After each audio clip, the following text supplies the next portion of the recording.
Yang pertama ada teman saya, Ruth Monika Desyanti dengan NIM 193500020 dan saya sendiri, Widit Monika dengan NIM 193500023. Mata kuliah manajemen portofolio ini diajarkan oleh Bapak Dr. Posma Hutasoid. Baik, di video kali ini kami akan membahas mengenai The Efficient Market Hypothesis and Behavioral Finance and Technical Analysis. Oke teman-teman, langsung saja kita ke pembahasannya. Pembahasan yang pertama mengenai jalan acak dan hipotesis pasar efisien. Harga saham harus mengikuti random walk, yaitu bahwa perubahan harga harus acak dan tidak dapat diprediksi. Jika bisa diprediksi, maka prediksi tersebut akan menjadi bagian dari informasi hari ini. Pada gambar di samping, respon harga saham terhadap informasi baru di pasar yang efisien. Grafik memplot respon harga dari sampel perusahaan yang menjadi target upaya pengembalian. Persaingan sebagai sumber efisien, pasar yang efisien secara informasi adalah pasar di mana informasi disebarluaskan dengan cepat dan tercermin dalam harga. Portofolio yang efisien adalah portofolio dengan pengembalian yang diharapkan tertinggi untuk tingkat resiko tertentu. Pada gambar di samping, angka tersebut menunjukkan reaksi harga saham terhadap laporan saham on-air selama segmen weekday call di CNBC, bagian memplot pengembalian kumulatif mulai dari 15 menit sebelum laporan stok. Sebagai aturan umum, harga saham harus mencerminkan informasi yang tersedia mengenai tingkat yang tepat. Hipotesis pasar efisien terbagi menjadi tiga. Yang pertama ada hipotesis bentuk lemah, yang kedua ada hipotesis bentuk setengah kuat, yang ketiga hipotesis bentuk kuat. Pembahasan yang kedua mengenai implikasi EMH. Analisis teknis pada dasarnya adalah pencarian pola harga saham yang berulang dan dapat diprediksi. Komponen analisis teknikal yang paling sering didengar adalah pengaturan level resisten atau level support. Hipotesis pasar yang efisien menyiratkan bahwa analisis teknis ini tidak pantas dan sejarah harga dan volume perdagangan masa lalu tersedia untuk umum dengan biaya minimal. Analisis fundamental menggunakan pendekatan dan prospek dividen perusahaan, ekspektasi suku bunga di masa depan, dan evaluasi risiko perusahaan untuk menentukan harga saham yang tepat. Selanjutnya ada portofolio aktif dan pasif, di mana portofolio aktif hipotesis pasar yang efisien percaya bahwa manajemen aktif sebagian besar merupakan upaya yang sia-sia dan tidak mungkin membenarkan biaya yang dikeluarkan, dan menganjurkan strategi investasi pasif yang tidak berusaha mengakali pasar. Dan manajemen portofolio pasif, manajemen pasif biasanya ditandai dengan strategi beli dan tahan, karena teori pasar efisien menunjukkan bahwa harga saham berada pada tingkat yang wajar, mengingat semua informasi yang tersedia tidak masuk akal untuk seiring membeli dan menjual sekuritas yang menghasilkan biaya perdagangan besar tanpa meningkatkan kinerja yang diharapkan. Peran manajemen portofolio dalam pasar yang efisien yaitu dalam pasar yang efisien akan menyesuaikan portofolio dengan kebutuhan, bukan mengalahkan pasar. Alokasi sumber daya. Penyimpangan dari efisien informasi akan mengakibatkan biaya besar yang harus ditanggung oleh semua warga negara, yaitu alokasi sumber daya yang tidak efisien. Jika pasar tidak efisien dan sekuritas umumnya salah harga, maka sumber daya akan salah dialokasikan secara sistematik, dan pasar modal yang tidak efisien akan mengurangi salah satu manfaat ekonomi pasar yang paling kuat. Pembahasan yang ketiga yaitu studi acara. Studi peristiwa menjelaskan teknik penelitian keuangan empiris yang memungkinkan seorang menilai dampak peristiwa tertentu pada harga saham perubahan. Pengembalian abnormal diperkirakan sebagai perbedaan antara pengembalian aktual saham dan tolak ukur. Pendekatan lain memperkirakan pengembalian normal menggunakan model KM atau salah satu generalisasi multifaktornya. Return saham atau RT selama periode tertentu akan dinyatakan dengan rumus berikut, memberikan dekomposisi RT ke dalam faktor pasar dan faktor spesifik perusahaan. Pengembalian spesifik atau abnormal perusahaan dapat diartikan sebagai pengembalian tak terduga yang dihasilkan dari peristiwa tersebut, dan penentuan abnormal return pada periode tertentu membutuhkan rumus sebagai berikut dan memiliki interpretasi sederhana dengan residual RT, yaitu komponen yang mungkin disebabkan oleh peristiwa tersebut adalah pengembalian saham di atas apa yang akan diprediksi berdasarkan pergerakan pasar yang luas pada periode tersebut mengingat sensitivitas saham ke pasar. Pembahasan yang keempat, apakah pasar efisien? Hipotesis pasar yang efisien tidak secara tepat membangkitkan antusiasme komunitas manajer portofolio proporsional, dan saham diberi harga wajar dengan semua informasi yang tersedia. Pola dalam pengembalian saham ada dua, yaitu pengembalian dalam jangka waktu pendek dan pengembalian dalam jangka waktu panjang. Di mana dalam pengembalian pendek, salah satu cara membenarkan tren harga saham adalah dengan mengukur korelasi serial pengembalian pasar saham. Dan pengembalian panjang, pengembalian pasar dalam secara keseluruhan dalam jangka panjang, banyak studi lain menunjukkan bahwa dalam jangka panjang kinerja ekstrim dalam sekuritas tertentu juga cenderung berbalik dengan sendirinya. Pengembalian pasar luas. Prediktibilitas pengembalian pasar adalah karena prediktabilitas dalam premi risiko bukan dalam pengembalian abnormal yang disesuaikan dengan risiko.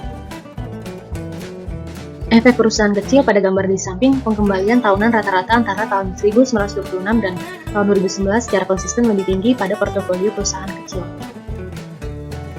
Pada gambar di samping, rasio book to market diesel dengan rasio book to market tertinggi memiliki pengembalian tahunan rata-rata sebesar 16,87%, sedangkan desi rasio terendah rata-rata hanya sebesar 10,92%.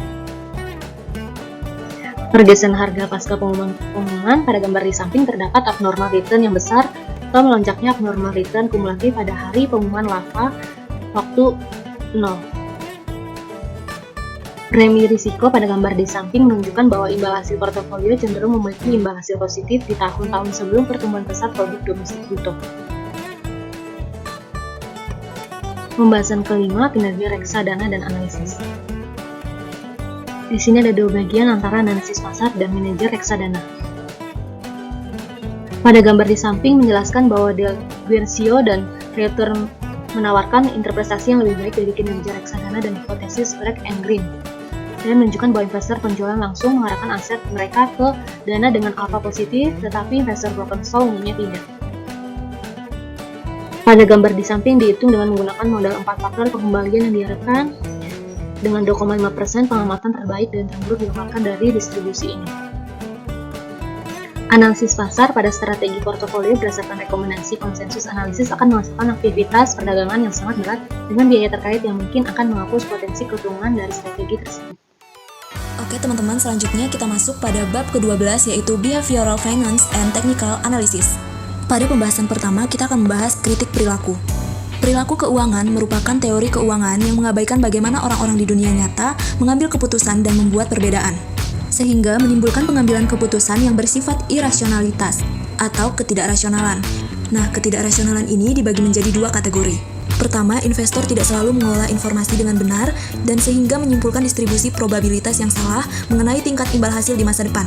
Kemudian yang kedua, distribusi probabilitas imbal hasil, mereka sering mengambil keputusan yang tidak konsisten atau secara sistematis kurang optimal. Selanjutnya, pada pembahasan kedua yaitu proses informasi.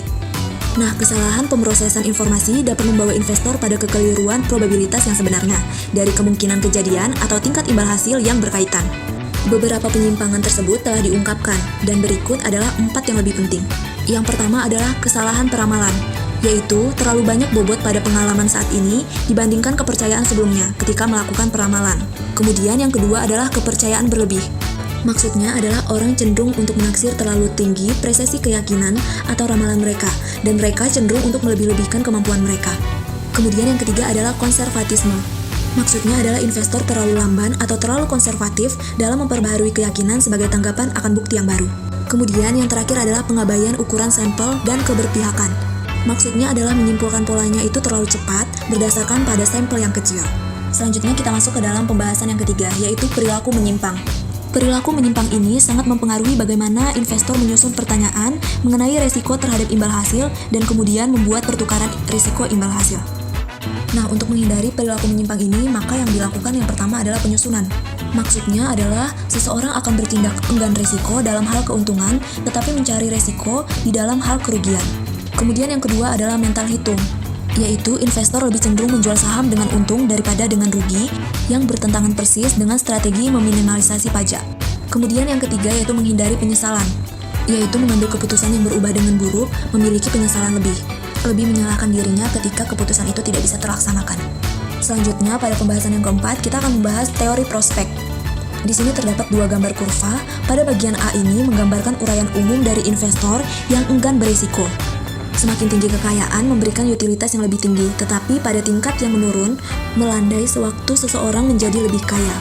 Sedangkan gambar pada bagian B ini menunjukkan uraian prevensi tandingan yang digolongkan oleh keengganan risiko.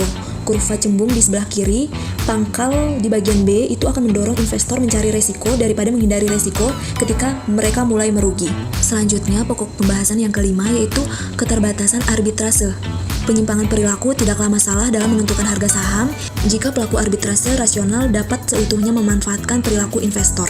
Jadi dalam keterbatasan arbitrase ini ada resiko pokok, yaitu resiko jika harga saham terlalu murah, membelinya akan memberikan kesempatan untung tetapi jarang bebas resiko, karena pasar yang dikira terlalu murah makin memburuk. Pasar dapat menjadi tidak rasional lebih lama dari Anda yang mampu membayar hutang. Kemudian yang kedua adalah resiko model, yaitu resiko seseorang harus selalu khawatir bahwa kesempatan keuntungan yang ada lebih nyata daripada kenyataan. Tentunya Anda sedang menggunakan model yang cacat untuk menilai sekuritas dan harga sesungguhnya benar. Kemudian biaya implementasi. Maksudnya adalah penjualan singkat sekuritas dengan sedikit pemberitahuan akan membawa ketidakpastian penjualan singkat di masa depan. Investor lain semisal manajer reksadana atau banyak pensiunan menghadapi batasan ketat atas kebijaksanaannya terhadap sekuritas yang singkat. Nah, selanjutnya kita akan membahas keterbatasan arbitrase dan hukum satu harga. Hukum satu harga mengusulkan bahwa aset yang efektif mirip dan memiliki harga yang sama di pasar. Berikut adalah contoh di mana hukum tampaknya telah dilanggar. Yang pertama adalah perusahaan kembar siam. Dua perusahaan asal yang terus berdagang secara terpisah sepakat untuk membagi keseluruhan keuntungan dari perusahaan bersama dengan basis 60/40. Kemudian yang kedua adalah usaha keras ekuitas. Tricom yang di tahun 1999 memutuskan untuk memisahkan bagian palmnya.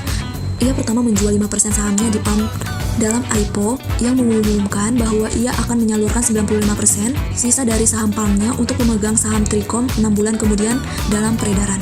Kemudian yang ketiga adalah dana ujung akhir, yaitu pelanggaran hukum satu harga karena seseorang akan menduga nilai dananya sama dengan nilai saham yang dipegang. Dikatakan mendekati karena pada praktiknya terdapat sedikit desakan di antara nilai dana ujung akhir dengan aset pokoknya. Salah satunya adalah pengeluaran. Nah, menilai kritik perilaku ini, terdapat debat besar antara ekonom keuangan mengenai kekuatan dari kritik perilaku. Banyak yang percaya bahwa pendekatan perilaku tidak terlalu terstruktur dalam pengaruhnya memungkinkan hampir setiap kejanggalan dijelaskan oleh beberapa kombinasi dari ketidakrasionalan yang terpilih dari daftar pembersihan penyimpangan perilaku. Selanjutnya kita akan membahas mengenai analisis teknikal. Nah, analisis teknikal merupakan pemanfaatan dari pergerakan harga yang telah terjadi secara berulang dan dapat diramalkan pergerakan harga berikutnya akan bergerak ke arah yang mempunyai pergerakan yang telah pernah terjadi.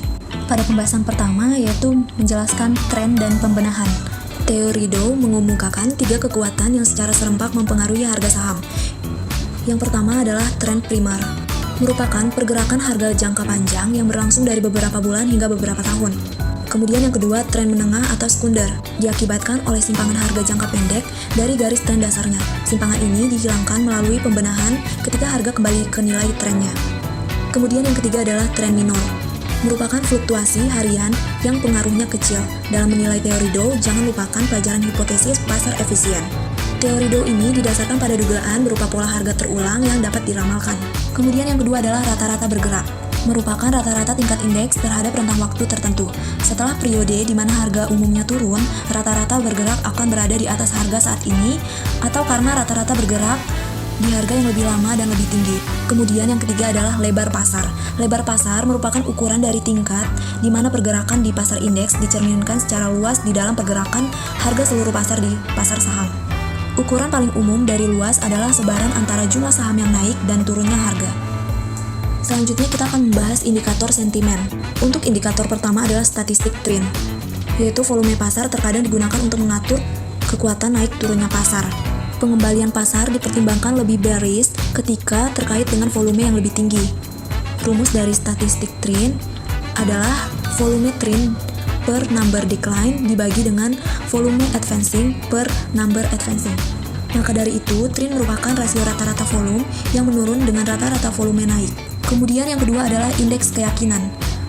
Barons menghitung indeks keyakinan menggunakan data dari pasar obligasi. Tindakan dari pedagang obligasi mengungkap rasio dari imbal hasil rata-rata pada 10 teratas obligasi perusahaan dibagi dengan imbal hasil rata-rata pada 10 obligasi perusahaan yang bernilai sedang. Rasionya akan selalu di bawah 100% karena semakin tinggi nilai obligasi akan menawarkan makin rendahnya imbal hasil yang dijanjikan saat jatuh tempo. Kemudian, rasio put or call.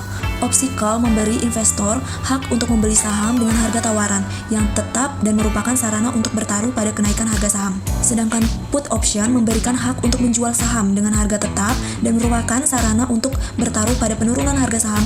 Rasio put call berada di sekitar 65%. Nah, di sini ada pergerakan harga saham. Pada gambar ini menyajikan nilai simulasi dan aktual dari Dow Jones Industrial Average selama tahun 1956. yang diambil dari studi ternama yaitu Harry Roberts. Pada gambar yang B, pasar terlihat menampakkan pola kuno, kepala dan bahu di mana gundukan tengah atau kepala diapit oleh dua bahu. Ketika indeks harga menembus bahu kanan, teknik pemicu teknis diyakini menjadi semakin rendah, dan inilah waktunya untuk menjual saham. Gambar yang A didasarkan pada data real, grafik di bagian B terbentuk melalui imbal hasil yang diciptakan oleh pencetak angka acak. Oke, sekian materi dari pembelajaran mata kuliah manajemen portofolio. Semoga video ini dapat bermanfaat buat teman-teman semuanya. Terima kasih sudah menonton. Jangan lupa like, komen, dan subscribe. Bye.